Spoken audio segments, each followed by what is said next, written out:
الحمد لله نحمده ونستعينه ونستغفره ونؤمن به ونتوكل عليه ونعوذ بالله من شرور أنفسنا ومن سيئات أعمالنا من يهده الله فلا مضل له ومن يضلل فلن تجد له وليا مرشدا وأشهد أن لا إله إلا الله وحده لا شريك له وأشهد أن محمدا عبده ورسوله أرسله بالهدى ودين الحق ليظهره على الدين كله ولو كره المشركون. أما بعد، أيها الإخوة والأخوات، السلام عليكم ورحمة الله وبركاته. I pray that Allah subhanahu wa ta'ala always find it in His infinite mercy to have mercy on us and our families, Ameen. forgive our sins, Ameen. and grant us all places in Jannatul Firdaus. Ameen. With that being said, we also ask of Him to keep us rightly guided unto the truth until eternity. Inshallah ta'ala, in the few minutes that I have today, I will first remind myself, then you, of something that is pertinent to our deen, with a sincere hope that Allah subhanahu wa ta'ala, with His mercy and guidance, would keep us focused and to help us and guide us to always be on the truth. Brothers and sisters, as we sit and listen here today, and as I remind myself and remind you, let us not be fooled and be convinced otherwise. It is only with the mercy and the guidance of Allah subhanahu wa ta'ala that we will be blessed in this world and the akhirah. And all of us need to look for opportunities to gain that mercy that Allah subhanahu wa ta'ala is talking about. Today, inshallah ta'ala, our khutbah would be a brief reminder of what trial is in life and what should be our best approach to the different trials of life. And Allah subhanahu wa ta'ala give us a very unique approach to handle trials in life. And if you're to look at the news on a daily basis, it doesn't matter if it's local, national, or international. There's one theme across the line. And the dominant topic of the news is about oppression, murder, theft, robbery, and most of the things that would spiral our lives downhill. So we should not feel too bad in the sense that we are Muslims and we are part of the oppressive mechanism in the world, because now the world have no reservation in saying that the Muslims, although they are living kind like us, we have little or no regards for what they practice or what they uphold. And that is the case since Adam alayhi salatu wasalam coming down to us. People after Adam alayhi salatu wasalam, although he was rightly guided, they were looking for ways to become misguided. And that probably is a natural phenomenon. But for those who know differently, they're expected to do differently. And life is like any other journey you may take. If you're traveling from point A to point B, and it's 100 miles, you will never get to point B from point A unless you complete the 100 miles. And you may choose different ways to get there. It might be bumpy road, it might be a smooth road, your vehicle or your mode of transportation may be in good condition, it may be bad, but for some reason you work with what you have in order to get to your destination. Life is such. If we are blessed to live 100 years, right, every day is like a mile in a physical journey. Once you complete the day, it never returns. And the happening of that day either stay with you as an enhancement to better your journey or your life, or it becomes a source of disservice. And that depends solely on our attitude. That depends solely on how we handle our situation. So life is no different, and we should not think of it as if it is out of the box and it is something unusual. We have to think of it as a natural phenomenon that we have to confront and deal with. Now Allah subhanahu wa ta'ala created the world, and for some reason man is more inclined to do that which will benefit him at the expense of others. وَنَفْسُ أَمَّارَةٌ بِالسُّوءِ. The inclination of it is to be evil. But you and I need to do what will bring some measure of correctness in our midst, because we are the alternative. Now Allah subhanahu wa ta'ala knew that the order of the world is like this. But then He brought the Muslims and He gave them Tawheed, and He said this is the measuring stick and this is the benchmark to which everyone has to measure up to. Unfortunately, we reverse that benchmark and we make it rituals. And now we're looking at the rest of the world for what can bring us something proper. Now Allah subhanahu wa ta'ala told us in Surah Al-Baqarah, chapter 2 of the Quran, verse 124. And brothers and sisters, I want to really get this understanding and clarity over. And this is an enhancement to myself, and it's a reminder to me first, because I'm obligated to follow that which I say before I even deliver. And that is what Islam is about. If not, it is hypocrisy, and there is no room for hypocrisy in this deen. Whatever I say is highly verifiable. I'm not talking stories, and I'm not here to give impressive speech. I'm here to speak the truth of what Allah says, because that is the only thing that will get us somewhere. And you, when you have the time, spend a few moments and go back and verify the information that is being said. You either would confirm it as part of your mental memory, or you can dismiss it as being shaitan. But whatever I'm saying is highly verifiable. Go back to the Quran and go back to the Sunnah of the Prophet ﷺ. This deen is not about storytelling. It is not about cultural practices, and it is not about ritual. That would bring you good recognition and favors in life, but it would not bring you mercy in the akhirah. Always remember this. That which will bring you mercy, you need to gravitate to, because we need mercy in our grave, and we need mercy in the akhirah.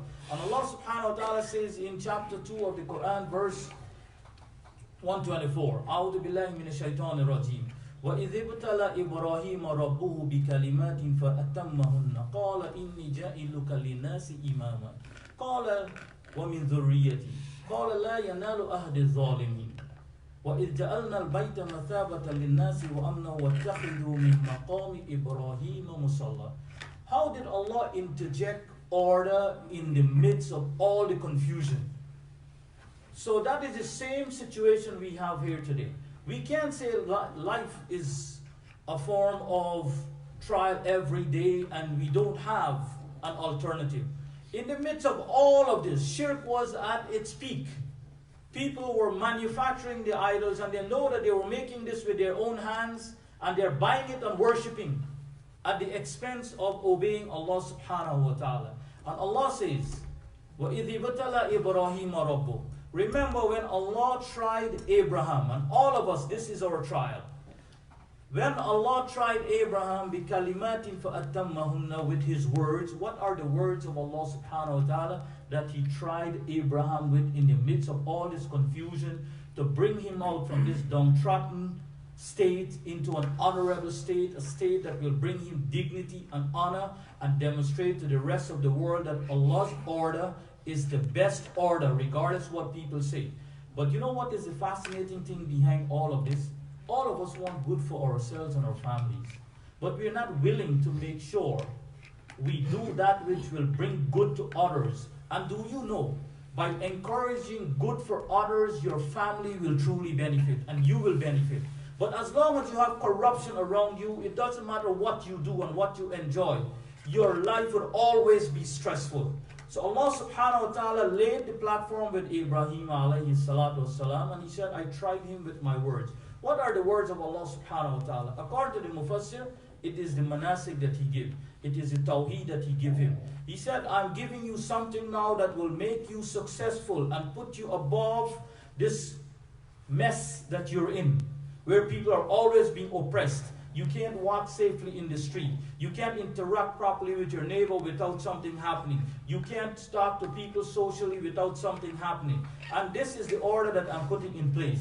The tawheed of Allah subhanahu wa ta'ala. So Allah is saying, brother, find out what is the tawheed of Allah and try to get it in some limited form in our lives. Now, we are not here to conquer everything in the world, and don't be fooled. And people are behaving as though they have to gain everything in the world to be successful. No, we are here to contribute to the success of the world. We are not here to get from the success of the world. And by virtue of us contributing to the success of the world, we will enjoy success in our lives. But it doesn't necessarily mean that if you are enjoying success, it means that the world is successful. And that is the one of the difference that Islam makes. So Allah is telling Ibrahim alayhi salatu wasalam, this is what it is, and my test to you is my word, my manasik. Other than the tawheed of Allah subhanahu wa ta'ala is the monastic, the rituals that you and I are supposed to put in place. Now we have to examine what Ibrahim alayhi salatu wasalam was given. Was it good for him or was it bad? And that is what you and I have to check. Is it a better alternative to what we have? Why most of us choose to come to America from our homeland? Because we think it is a better alternative economically and educationally. That may be the reason for most of us. So we're always looking for a better alternative based on what we're in right now. So why can we evaluate and look and see if Islam is indeed the better alternative for us? Today, Islam is being treated to such a level that it is hard to imagine that this is the truth. And the people who are expected to uphold this truth, they're the ones contributing majorly to its downfall. As I speak to you right now, there is a big issue going on in India. And yes, India, there's close to 1.5 or a little over a billion Muslim in the world today. But India have close to 1/5 of that Muslim population, close to 200 million Muslims. And the people who are in authority, they have no reservation in letting the world know that this is how we will treat Muslims. And the Muslim situation is they are divided in the country. Some of them are with these people who are oppressing others and have the audacity to stand up and say, this is how we will treat you. You like it or you don't. And they say, we're with you. And they say they believe in La ilaha illallah. How can you cooperate with people who are oppressing other human beings?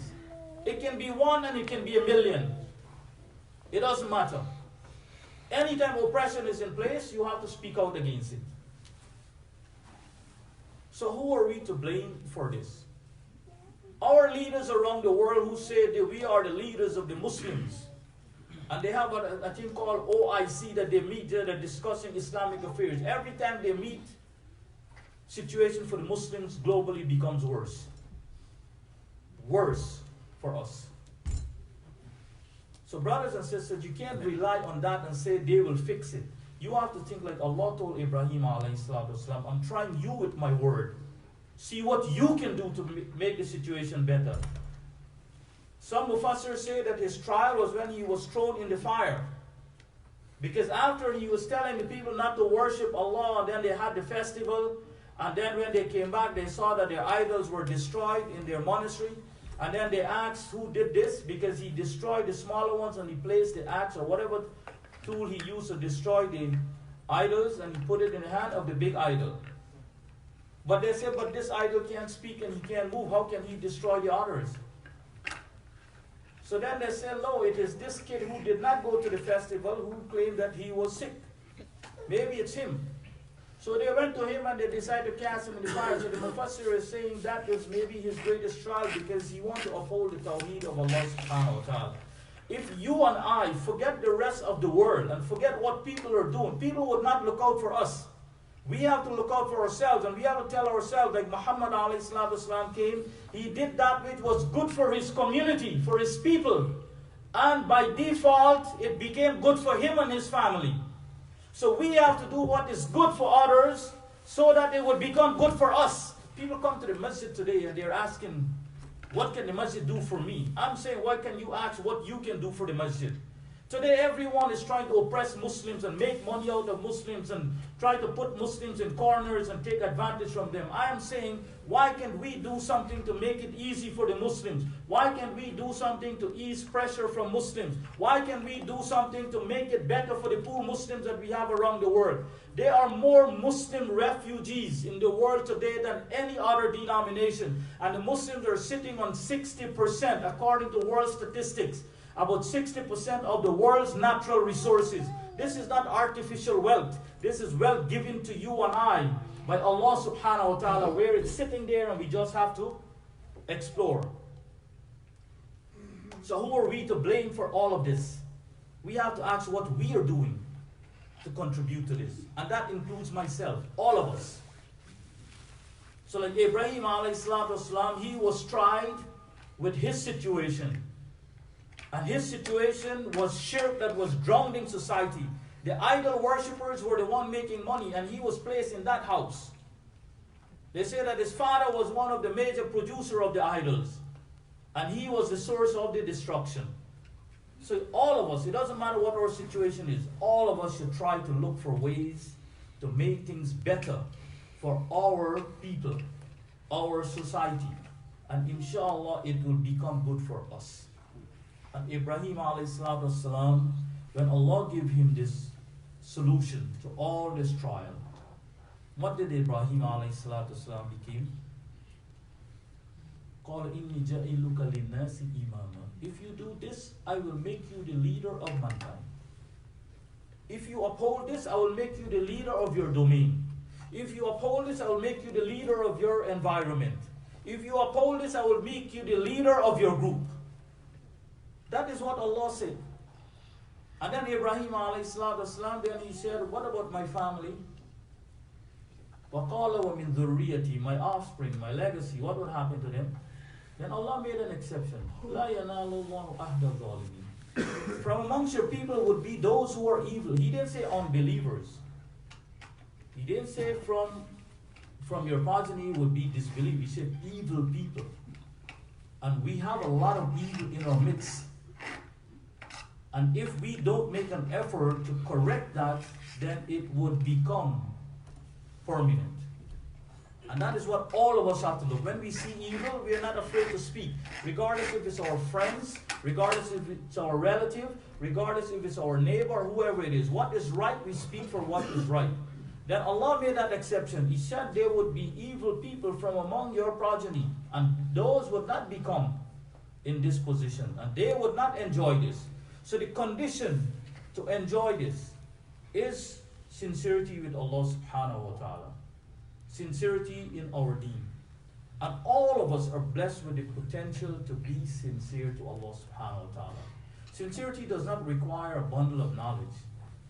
It requires our sentiments to be focused that we only want to please Allah. And if you want to please Allah, then you have to do the things that Allah says. Not your scholars, not your colleagues, not your accomplices, not your sheikh.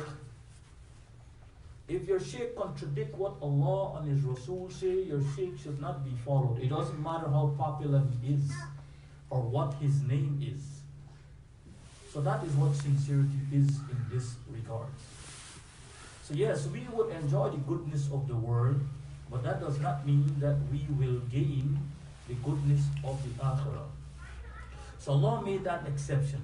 And Allah says, I will make you the leader. So brothers and sisters, this is very easy. This deen is not my business and it is not your business. This deen is the business of Allah. And Allah, who is Sahibud Deen, He is the owner of this deen. And we are the followers because we are the creation of Allah subhanahu wa ta'ala. So if you want to uphold this deen, and I would like to uphold this deen, then we have to recognize the ordinance of Allah, not anyone else. And if we don't have the ability, then know that we are failing and we are not favored by Allah. And that is the position of this deen. So don't treat this deen like it is yours. It is not yours. And there is no guarantee that you will die on this deen except if Allah have it written for you. So you and I are weak in the sight of this deen, and we always have to hope that Allah will bless us to die on Iman. And I pray that Allah subhanahu wa ta'ala bless all of us to die on that. So that is why we have to be humble in this regard. And always plead with Allah to keep us Muslim and to keep us on Iman. And to cause us to live as Muslims and die on Iman. So that alone should tell us, there's no guarantee that you and I will die on Iman. That alone should tell us that we have to identify with this authority. Because only this authority can keep us on that. So brothers and sisters, the trial may be many in life. Today you may be healthy here praying now, and by 3 o'clock you can be the next victim in the street. There's no guarantee to say that, you know what, you and I are exempted from the craziness of what is happening outside. But if we have Allah, we know that even in living and dying, we would be successful if we are sincere with Allah. And that is a favor given to you and I, unlike those who are not on Islam. So if Allah subhanahu wa ta'ala favors you to be Muslim, and He favors you and I to die on Iman, and He decides to forgive our sins, and with His mercy grant us all places in Jannah or Firdaus, there's nothing greater than that. So brothers and sisters, remember that the greatest trial is with you and I. And how we come out of this depends on our attitude. Like I said, if we're on a journey, if you're traveling from point A to point B, and it's 100 miles, and we are at 50 miles of the journey and we get a flat, we don't give up. We make an effort, even if we have to walk 2 miles to get the flat to fix or to get the condition fixed. And we would make all the effort to call whoever we can to fix and help. Why we are in such situation in life, in real life, can't we do that? Find out how we can better this situation. Because death is the only sure destination. And regardless what the ups and downs are, all of us are going there. There is no exception to the rule. So with this, I ask Allah subhanahu wa ta'ala to forgive my sins and to forgive you.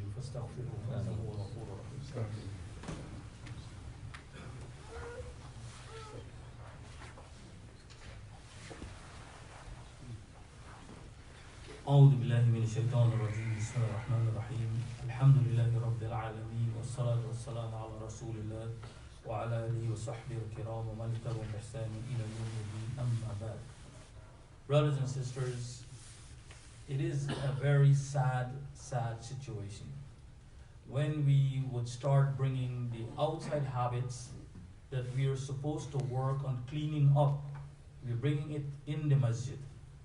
Now, this is a very festive time for the people outside. Christmas, Boxing Day, New Year, we just passed one, Thanksgiving, and October 31st, Halloween, and whatever. If you are to spend some time with your children together and research, most of these things can be Googled, and most of the information is authentic. Because if you go to the library and go back to the books, it matches that which is online. And try to research and find out the origin of most of these holidays. What is the reason behind the confirmation of the day as a holiday? For example, Halloween. And Muslims get caught up with this. We're supposed to teach our children the opposite, not to be aligned with evil, but to stay away from evil. And it doesn't matter who it is. Thanksgiving. You want your children to grow up to give thanks only one day of the year? In addition to that, you should tell them it's an everyday thing. And we only don't give thanks or worldly favors. The Mushrikun used to do that. The polytheists in the days of the Prophet ﷺ, if you go and read the tafsir on ayats about Hajj, you will see when they go to Mina and Arafah for their Hajj, that is what they do. Only worldly things. And Allah says, مَا لَهُ مِنْ خَلَقٍ. They will have no share of the akhirah. فَمِنَ النَّاسِ مَنْ يَقُولُ رَبَّنَا آتِنَا فِي الدُّنْيَا وَمَا لَهُمْ فِي الْآخِرَةِ مِنْ خَلَقٍ. That they have nothing in the akhirah to get. And if you go to chapter 2 of the Quran, Surah Al-Baqarah, starting with verse 199, 200, 201, 202, and read the tafsir, you will see. So sit with your children. It takes 5 or 10 minutes. So they will have this understanding. Rather than they come to you and they say they want this, and you go and you spend money to cement the habits in their lives. It is better to teach them. And do you know, this may be news for most of you. And for some of us, it would probably be a reminder. It contradicts our tawheed. So that which Ibrahim was tried with, these habits contradict that. So then we are importing contradiction in our homes, and we are formulating habits and mentalities in our young people that are not wholesome for their reality. Most Christians, they dispute the birth of Christ on the 25th of December. In fact, many sects of Christianity do not uphold the 25th of December as the birthday of Christ, because they hold the opinion that it was imposed on the people as a commercial event. as a profit-making event. Go and read the history. At least one I can give you. Jehovah Witness, they don't. Watchtower, they don't celebrate the 20th because they're disputing. They say it's not possible. And we have people who, Muslims, who are buying trees and fool our children that Santa Claus is going to bring gifts for them. It's all lies. So brothers and sisters, in the same way that you want to encourage them to do that, at the same time that you spend to go to shop to buy these things, tell yourself, let me do a little here trade-off. The 15, 20 minutes, the half an hour, let me sit with my children, and chances are, with a little bit of information, they will become educated and they will not want to indulge in those things, and they can teach other people. So when they go to school, they can teach their friends why they are not part of this. Do you know how the world figured out that the earth was wrong after a long time? It's because of a Muslim student talking to his professor in a setting. He said, no, we learned this a long time ago. So don't be afraid to teach your children the right thing and they share the information. They may do it innocently, but they're enhancing the mental capacity of the world. And that is what you want. So with this, I ask Allah subhanahu wa ta'ala to help us, to guide us, and to protect us from all these things that are a form of misguidance in our life. أولا نصلي ونسلم على سيدنا ورسولنا صلى الله عليه وسلم فإن الله يقول في الكتاب العزيز إن الله وملائكته يصلون على النبي يا أيها الذين آمنوا صلوا عليه وسلموا تسليما وقال رسول الله صلى الله عليه وسلم من صلى عليه مرة صلى الله به عليه عشر اللهم صل على محمد وعلى آل محمد كما صليت على إبراهيم وعلى آل إبراهيم إنك حميد مجيد اللهم بارك على محمد وعلى آل محمد كما باركت على إبراهيم وعلى آل إبراهيم إنك حميد مجيد أقم الصلاة إن الصلاة تنهى عن الفحشاء والمنكر